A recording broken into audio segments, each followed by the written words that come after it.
ദൈവത്തിൻ്റെ കയ്യിൽ നിന്നും എനിക്ക് ലഭിച്ച വളരെ വലിയൊരു അനുഗ്രഹത്തിൻ്റെ കാര്യമാണ് കേട്ടോ ഞാനിന്ന് നിങ്ങളുമായിട്ട് ഷെയർ ചെയ്യുന്നത്.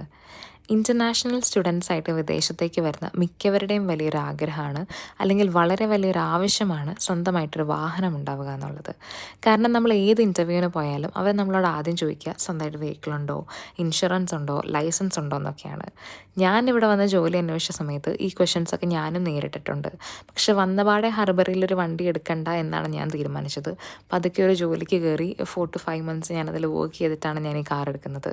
അതും ഈ കാർ ഞാൻ അങ്ങോട്ട് പോയി അന്വേഷിച്ച് കണ്ടുപിടിച്ചതല്ല. അതെൻ്റെ അടുത്തേക്ക് ഇങ്ങനെ വന്നതാണ് യാദൃശ്ചികമായിട്ട്. ഞാൻ ഭയങ്കര ഡെസ്പറേറ്റായിട്ട് അന്വേഷിച്ച് നടക്കുന്ന സമയത്തൊന്നുമല്ല. അതുകൊണ്ട് തന്നെ this was meant to be mine എന്ന് വിശ്വസിക്കാനാണ് എനിക്ക് താല്പര്യം. അങ്ങനെ ഞാൻ വണ്ടി എടുത്തു, പുതിയ ജോലിക്കൊക്കെ കയറി. അപ്പം ഇത് ഞാൻ ഫസ്റ്റായിട്ട് ഓൺ ചെയ്യുന്നൊരു വെഹിക്കിളാണ്. പണ്ട് ചെറുതിലെ എപ്പോഴോ സൈക്കിൾ ഉണ്ടായിട്ടുണ്ട് സ്വന്തമായിട്ട്. ബാക്കി വീട്ടിലെ സ്കൂട്ടറും കാര്യങ്ങളൊക്കെ ഓടിക്കുമെങ്കിലും നമ്മുടെ സ്വന്തമായിട്ടൊരു വണ്ടി എന്ന് പറയുന്നത് ഇതാദ്യമായിട്ടാണ്. അതുകൊണ്ട് തന്നെ ഇനി എത്രയൊക്കെ വണ്ടികൾ മാറി മാറി ഞാൻ വാങ്ങിയാലും ഓടിച്ചാലും ഒക്കെ ഈ ഫസ്റ്റ് വണ്ടിയോടുള്ളൊരു അറ്റാച്ച്മെൻ്റ് എന്ന് പറയുന്നത് ഭയങ്കരമായിരിക്കും. അതെന്നും ലൈഫ് ലോങ് ഉണ്ടാവുമെന്ന് വിശ്വസിക്കാനാണ് എനിക്ക് താല്പര്യം. അതായിരിക്കും സത്യം.